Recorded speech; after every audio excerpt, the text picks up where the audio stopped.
इस वक्त की बड़ी खबर का रुख करेंगे। वाराणसी दौरे पर गृह मंत्री अमित शाह हैं। काशी तमिल संगमम कार्यक्रम में शामिल होंगे। आज समापन समारोह है और साथ ही पार्टी पदाधिकारियों के साथ बैठक भी अमित शाह कर सकते हैं। निकाय चुनाव आने वाले वक्त में है और ऐसे में गृह मंत्री अमित शाह का ये दौरा बेहद अहम है। काशी तमिल संगमम का जो समारोह है, इसका शुभारंभ खुद प्रधानमंत्री नरेंद्र मोदी ने किया था। काशी से लेकर तमिल संस्कृति का जो जुड़ाव रहा है, उसको लेकर प्रधानमंत्री ने यहाँ बातें कही थी। लगभग 1 महीने तक कार्यक्रम चले। तमिल छात्र यहाँ पहुंचे थे। अलग अलग डेलीगेशंस ने काशी की संस्कृति को, सांस्कृतिक विरासत को समझने की कोशिश की और आज गृह मंत्री अमित शाह यहाँ समापन समारोह में पहुंचे। देख सकते हैं आप, विधायक नीलकंठ तिवारी, रविंद्र जायसवाल, तमाम जो बीजेपी के नेता हैं, उन्होंने स्वागत किया। सीधा रुक करेंगे वाराणसी का संवाददाता सुशांत मुखर्जी हमारे साथ लाइव कनेक्ट है। सुशांत, क्या अपडेट, कब तक ये कार्यक्रम शुरू होगा? देखिए, बीएचयू हेलीपैड पर गृह मंत्री अमित शाह पहुंच चुके हैं और कुछ ही क्षणों में गृह मंत्री अमित शाह के साथ मुख्यमंत्री योगी आदित्यनाथ भी इस काशी तमिल संगमम के समापन समारोह में हिस्सा लेने के लिए यहां पर पहुंचने वाले हैं। तस्वीरों में आपको दिखाएंगे कि वाराणसी में किस तरीके से स्टेज जो है वो सज कर तैयार हो चुका है। तमिलनाडु के जो बीजेपी के प्रदेश अध्यक्ष हैं वो भी बैठे हुए हैं स्टेज पर, साथ ही बीएचयू के जो वीसी है वो नजर आ रहे हैं और पूरी तैयारी है। कुछ ही क्षणों का इंतजार है जब गृह मंत्री अमित शाह, मुख्यमंत्री योगी आदित्यनाथ इस मंच पर यहाँ पर आ जाएंगे और लगभग 1 महीने तक ये तमिल संगमम चला है और इस 1 महीने में जो दोनों प्राचीन संस्कृतियां हैं उसका मिलन जो है वो साफ साफ वाराणसी में दिखाई दिया है। और आज देखिए किस तरीके से जो अपार भीड़ है वहां पर उमड़ी हुई है इस तमिल संगमम में। हालांकि जो निकाय चुनाव का जो असर है वो भी इस तमिल संगमम में साफ साफ दिखाई दे रहा है। यहाँ पर रैली जैसा एक माहौल बना हुआ है।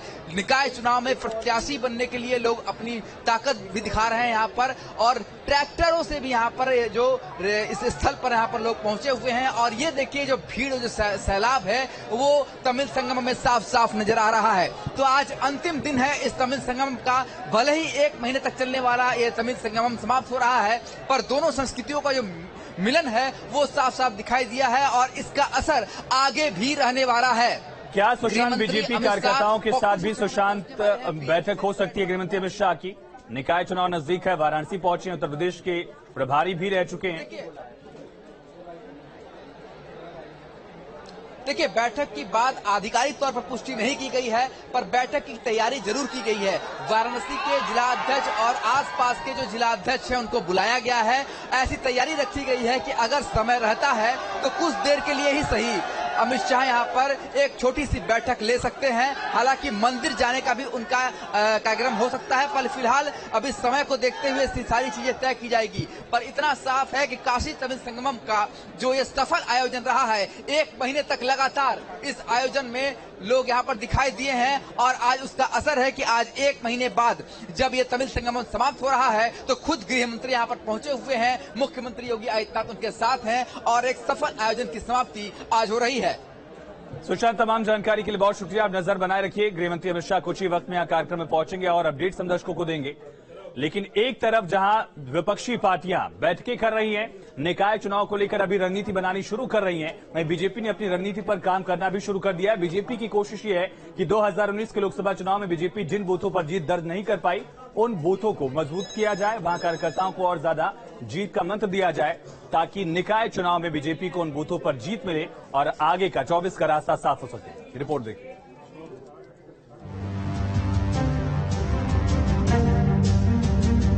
निकाय चुनाव की तैयारियों में योगी सरकार और बीजेपी संगठन कोई कोर कसर नहीं छोड़ रही है।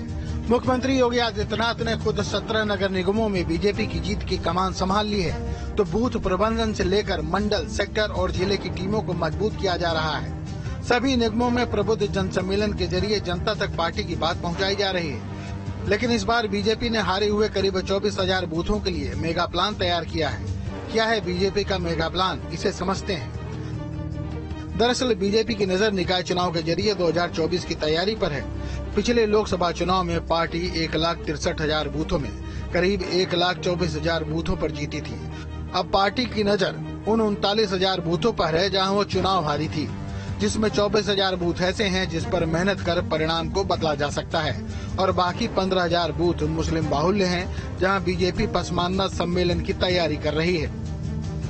पार्टी मुस्लिम और जाटो मतदाताओं को साधने की कोशिश में है। मिशन 2024 को लेकर भारतीय जनता पार्टी ने मेगा प्लान तैयार करना शुरू कर दिया है। 2019 में भारतीय जनता पार्टी को 24,000 बूथों पे हार मिली थी, उसको लेकर mega plan Bharatiya Janata party ने तैयार करना शुरू कर दिया है। यानी यादव, मुस्लिम और जाटव के गठजोड़ को जोड़ने के लिए भारतीय जनता पार्टी कई सारी तैयारियां कर रही है।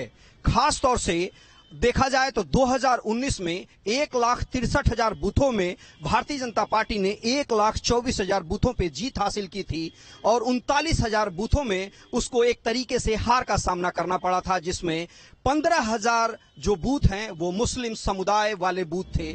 नगरीय निकाय चुनाव में सड़क, बिजली, पानी जैसे बुनियादी सुविधाएं ही प्रमुख मुद्दा होती हैं। यही वजह है कि सरकार ने अनुपूरक बजट में नगरीय सुविधाओं में इजाफा करने के लिए नई योजनाओं पर 14,000 करोड़ रुपए खर्च करने का प्रावधान किया है। लेकिन बीजेपी के मुकाबले एसपी में चुनावी हलचल जरा देर से देखी जा रही है। लखनऊ में होने वाली अहम बैठक में भी अखिलेश और शिवपाल नहीं पहुंच पाए। शिवपाल यादव की नई जिम्मेदारियां भी तय होनी है, लेकिन शिवपाल यादव अभी इटावा में हैं और संभव है कि आज अखिलेश यादव सैफई में उनसे मुलाकात कर चर्चा करें। वैसे तैयारी की बात करें तो एसपी ने 17 नगर निगम, नगर पालिका और नगर पंचायतों की कमेटी बनाई है, जिसमें पार्टी के विधायक, चुनाव लड़े प्रत्याशी और जिला अध्यक्ष शामिल होंगे। उम्मीदवारों के नाम का एक पैनल बनाकर कमेटी लखनऊ भेजेगी। देखिए, चूंकि अभी आरक्षण पूरी तरह से सरकार ने फाइनल नहीं किया है, तो हम समझते हैं आरक्षण आ जाएगा तो प्रत्याशी भी सामने आएंगे और सामने आने के बाद मुझे लगता है कि हम लोगों ने ऐसा प्रत्याशी ढूंढा है जो प्रत्याशी इस बार निश्चित रूप से समाजवादी पार्टी को मजबूत करने का काम करेगा और समाजवादी पार्टी के सभी कार्यकर्ता उस प्रत्याशी के लिए जुटकर मेहनत करेंगे और जो ये मैनपुरी का परिणाम आया है, जिसमें हम लोगों ने शानदार जीत दर्ज कराई है, उससे भी बड़ी जीत इस नगर निकाय के चुनाव में हम लोग दर्ज कराने जा रहे हैं। अभी तक की तैयारियों की बात करें तो बीजेपी ही आगे दिखाई देती है और पिछले निकाय चुनाव का रिजल्ट देखें तो उसमें भी बीजेपी ने ही क्लीन स्वीप किया था और समाजवादी मेयर पद के लिए अपना खाता भी नहीं खोल सके थे। वैसे भी अभी एसपी के ऊपर से उपचुनाव के जीत की खुमारी नहीं उतरी है, लिहाजा उसकी तैयारियों में वो उत्साह फिलहाल नहीं दिख रहा है। Team news state. और इस वक्त की बड़ी खबर कर करेंगे झांसी से। बड़ी खबर है जहां दो भाइयों में मारपीट का एक मामला सामने आया। मारपीट का वीडियो भी वायरल हो रहा है। दुकान के बाहर सामान रखने को लेकर पूरा विवाद हुआ था और उसके बाद मारपीट की तस्वीरें भी सामने आई है। झांसी में दो भाइयों के बीच मारपीट की ये तस्वीरें।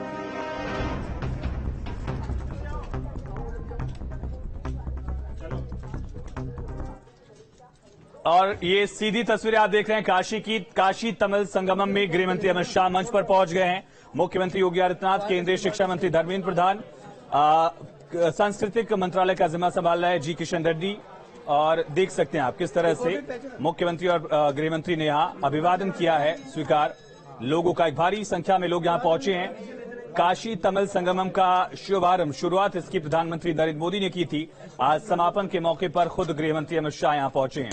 तमिलनाडु के राज्यपाल आर.एन. रवि भी यहां पहुंचे हैं। के अन्नामलाई जो कि तमिलनाडु के बीजेपी चीफ हैं, वो भी यहां मंच पर मौजूद हैं। प्रदेश बीजेपी के भी तमाम पदाधिकारी यहां मंच पर पहुंचे हुए हैं। आप देखिए अलग अलग हिस्सों से आए प्रदेश के लोग यहां पहुंचे हैं, मौजूद हैं।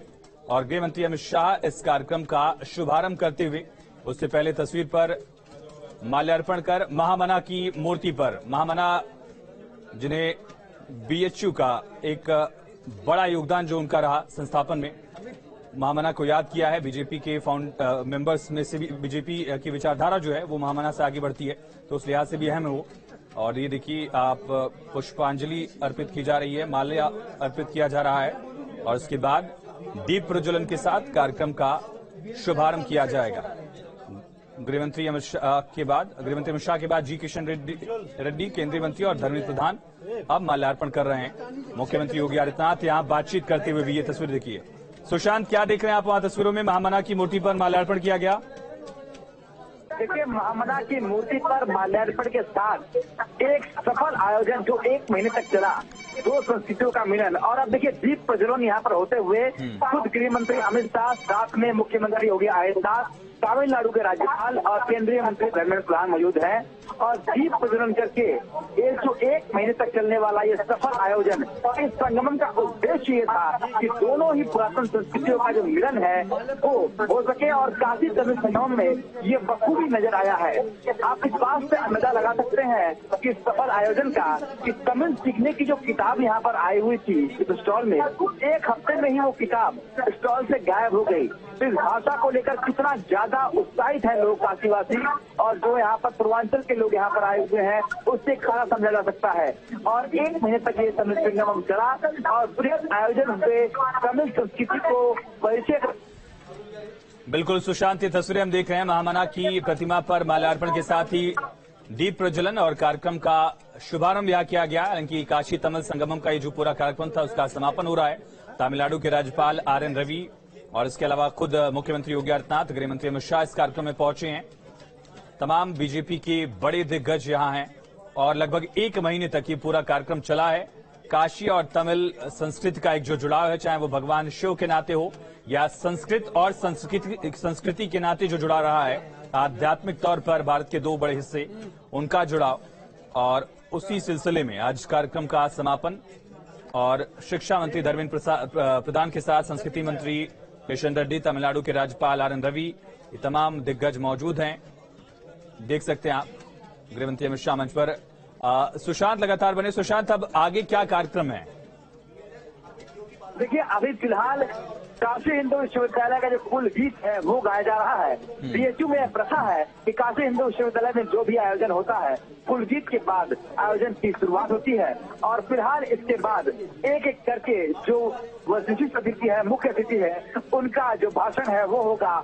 चाहे तमिलनाडु के राज्यपाल हो या फिर मुख्यमंत्री योगी आदित्यनाथ हो और गृह मंत्री अमित शाह का भाषण सुनने के लिए सभी आतुर हैं और एक लंबे समय से इंतजार कर रहे हैं गृह मंत्री के आने का।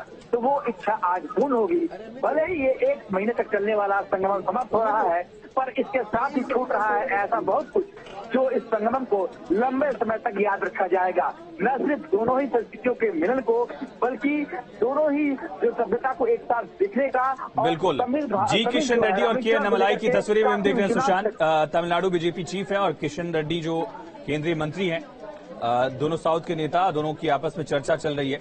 कितनी अहम ये तस्वीर सुशांत अपने आप में, देश की सांस्कृतिक राजधानी वाराणसी में ये बड़ा आयोजन, काशी से लेकर तमिल की जो संस्कृति है उसका एक जुड़ाव देखा जा सकता है। देखिए, रामेश्वरम से लेकर विश्वेश्वर का एक अद्भुत जुड़ाव, न सिर्फ सांस्कृतिक जुड़ाव बल्कि धार्मिक जुड़ाव। तमिल भाषा जो सबसे पुरानी भाषा मानी जाती है, उस भाषा उस संस्कृति का क्या महत्व। वाराणसी जो सबसे पुराना शहर, रोम से भी पुराना शहर माना जाता है, तो किस तरीके से दोनों संस्कृतियों का मिलन हुआ है इस 1 महीने में, वो आज तमिल संगमम के समापन में साफ साफ नजर आ रहा है। तमिलनाडु के जो अध्यक्ष है वो भी यहाँ पर पहुंचे हुए हैं भारतीय जनता पार्टी के, और एक तरीके से ये जो आयोजन है कि 2 संस्कृतियों को विरासत के तौर पर जो मिलन है उसको दर्शाया गया है। पहली बार वाराणसी की धरती पर काशी और तमिल का ये संगमम नजर आया है और 1 महीने तक जो हमने देखा है वो अद्भुत और अतुल्य था। रोज लगभग 250 से भी अधिक तमिलनाडु से जो पर्यटक है, यात्री है, वो यहाँ पर आते रहे हैं और काशी की विविधता, काशी की प्राचीनता, काशी की सांस्कृतिक धरोहर को जानते रहे हैं। और उन्होंने जो भोजन ग्रहण किया है वो भी भोजन काशी विश्वनाथ मंदिर के अन्न का ग्रहण किया है, यानी कि जो अन्न भोज है वहाँ पर वहाँ ग्रहण किया है। तो हर एक तौर पर दर्शाई गई है कि किस तरीके से दोनों संस्कृतियों का आपस में मिलान हो सकता है और जो कुछ लोग अभी तक अनजान थे वो इस तमिल संगमम की वजह से सब कुछ एक सा हो गया है। और काशी को कहा जाता है कि लघु भारत है, यहाँ पर हर प्रांत के लोग यहाँ पर बसे हुए हैं। और वाराणसी का जो अनुमान घाट का इलाका है वहाँ पर तमिलनाडु से अधिकतर लोग वहाँ पर बसे हुए हैं, इसीलिए उसे मिनी तमिलनाडु के नाम से भी जाना जाता है। और जो भी काशी तमिल संगमम में आया है वो उस हनुमान घाट के इलाके में जरूर गया है और वहाँ पर लोगों से भेंट मुलाकात की है। हमने खुद यहाँ पर तमिल भाषियों से बात की, उन्होंने कहा कि पहली बार इस तरह का आयोजन हमें देखने को मिल रहा है। ऐसा लग रहा है मानो तमिलनाडु ही काशी में उतर आया हो। और इस आयोजन की यही खासियत थी। खुद जब प्रधानमंत्री आए थे तो उन्होंने भी ये बात कही थी और आज समापन समारोह में गृह मंत्री अमित शाह ने शिरकत की है और ये दर्शाया है कि हमारी जो भारत की संस्कृति है वो कितनी प्राचीन है और एक दूसरे से कितनी ज्यादा मिलती हुई है। वो इस काशी तमिल संगमम में साफ साफ नजर आया है। भाषा भले ही भिन्न हो सकते हैं और हमारी संस्कृति एक है, हम एक है, वो इस भारत देश में ही हो सकता है। विविधता में एकता जो दर्शाई जाती है वो साफ साफ नजर आ रहा है काशी तमिल संगमम में। बिल्कुल, संस्कृत और संस्कृति का ये जुड़ाव है सुशांत। अगले साल G20 समिट को लेकर भी कई कार्यक्रम होने वाले हैं। अंतर्राष्ट्रीय फलक पर भी काशी को देखा जाएगा। उससे पहले राष्ट्रीय स्तर पर एक बड़ा कार्यक्रम इसे समझा जाए। बिल्कुल, एक बहुत बड़ा आयोजन और 1 महीने तक चलने वाला आयोजन आसान नहीं होता। इतना जब विविधता होती है, इतने सारे आयोजन करने होते हैं, रोज 250 से भी ज्यादा डेलीगेट्स आ रहे हैं, उनको संभालना होता है। तो एक इस तरीके से कह सकते हैं कि G20 समिट से पहले एक रिहर्सल हो गया है और जनवरी 2023 से ही G20 के जो डेलीगेट्स है वो आना शुरू हो जाएंगे। हालांकि वाराणसी में जो चैप्टर होने वाला है वो जून से अगस्त के बीच में होगा, 4 दिनों का होगा और विदेश मंत्रियों का G20 समिट होगा वाराणसी में। उसकी तैयारियां अभी से शुरू कर दी गई है। 3 महीने के अंदर पूरे शहर को सौंदर्यीकरण करना है, इसके लिए बजट भी पास हो रहा है। तो एक तरीके से कहा जाए कि G20 समिट से पहले काशी तमिल संगमम एक बहुत बड़ा रिहर्सल था जो बिल्कुल सफलतापूर्वक संपन्न हुआ है। 1 महीने के कार्यक्रम में क्या क्या आयोजन किए गए, किस तरह से तमिलनाडु के जो डेलीगेट्स थे वो यहाँ पहुंचे थे, उन्होंने संस्कृति को समझने की कोशिश की? सुशांत, देखिए, 1 महीने का जो एक आयोजन था इसमें पहले ही ये साफ कर दिया गया था कि तमिलनाडु के जो भी बुद्धिजीवी वर्ग हैं, जो स्कूली छात्र हैं, जो कॉलेज के छात्र हैं, अधिवक्ता हैं, डॉक्टर हैं, उन सभी का पैनल बारी बारी से हर एक काशी पहुंचेगा और काशी दर्शन करेगा। न सिर्फ काशी दर्शन करेगा बल्कि तमिल संगमम का ये जो स्टेज आप देख रहे हैं जहाँ पर कि गृह मंत्री अमित शाह बैठे हुए हैं, उस स्टेज पर प्रतिदिन तमिलनाडु से जुड़े हुए जो सांस्कृतिक आयोजन है वो होते आए हैं। यहाँ पर भारत सत्यम होता आया है, तो हर दिन एक सांस्कृतिक आयोजन में सब सम्मिलित होते रहे हैं। काशी विश्वनाथ धाम में दर्शन करते रहे हैं, गंगा घाट पर नौका विहार करते रहे हैं। यानी कि बनारस को जानने का, समझने का जो सुनहरा अवसर है वो 1 महीने तक उन्हें मिला है और प्रतिदिन ये क्रम चलता आया है।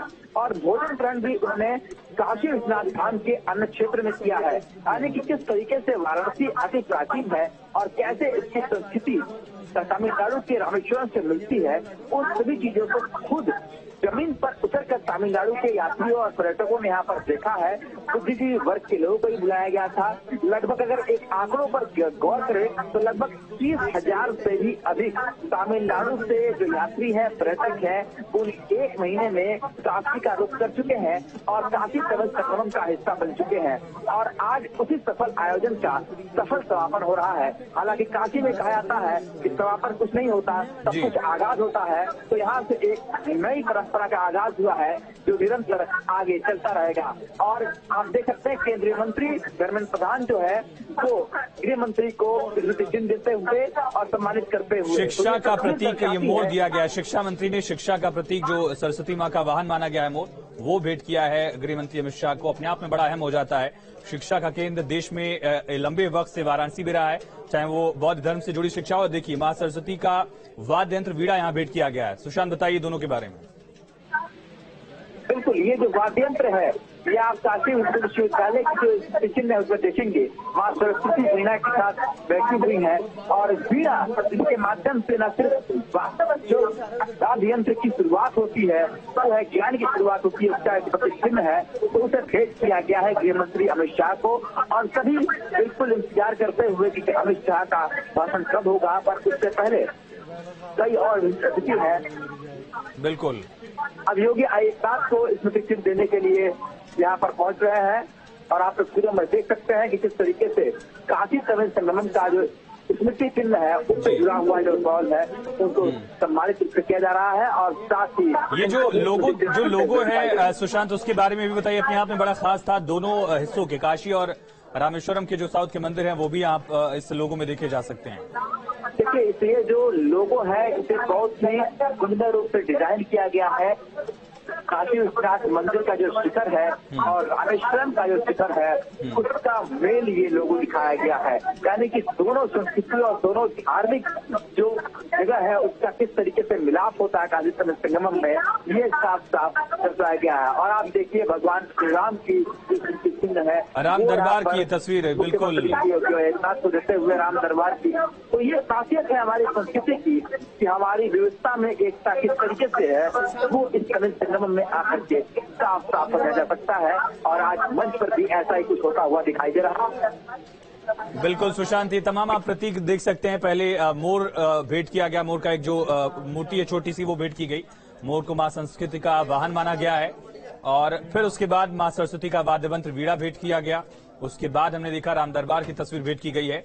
सांस्कृतिक तौर पर वाराणसी माना जाता है कि दुनिया की सबसे पुरातन नगरी है, जिस 4000 साल तक का लिखित इतिहास और उससे भी पुराना ये शहर, जहां भगवान शिव के त्रिशूल पर बसी नगरी माना जाता रहा है इसे।